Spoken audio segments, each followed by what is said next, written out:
Well, it's not often a city makes a change that will literally affect every single person. Homewood is on the verge of making that kind of change. Welcome in at 6 o'clock. I'm Brittany Decker. And I'm Ian Wright. So the city of Homewood certainly at a crossroads right now. As it stands, a town of 26,000 has 11 city councilors. So moving forward, that could be cut in half. WVTM 13's Lisa Crane is live for us tonight. Lisa, the plan would include hiring someone for a position that doesn't exist in Homewood right now.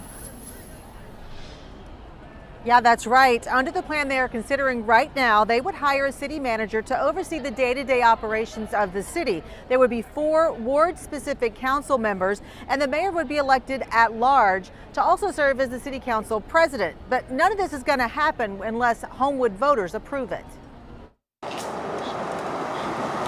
Just a few blocks behind the post office in Homewood, you'll find the Edwards. Mr. Edwards just turned 95. His wife, Mary, is 90. They've lived here for more than 60 years. While technically this is Homewood, don't tell that to the Edwards. It will always be a Rosedale. We were here first. Rosedale became a part of Homewood almost 100 years ago, but some residents like the Edwards here still don't feel like a part of one of the most in-demand communities in central Alabama. Instead, some feel Homewood is running them over. When I was a child, a lot of these new businesses weren't here.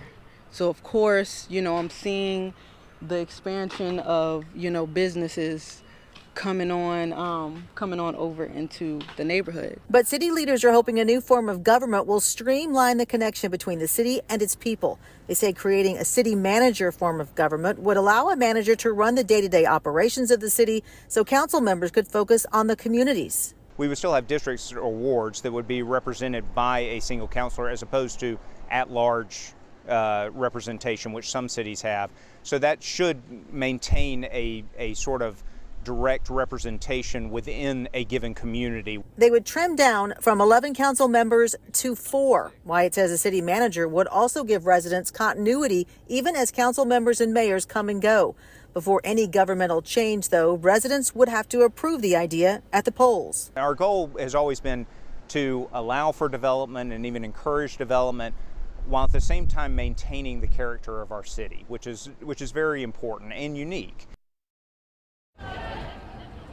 Right now there are 5 wards in Homewood, so the ward map would have to be redrawn. But Council President Wyatt says there is a ways to go right now. Any vote on this issue probably wouldn't come until 2025.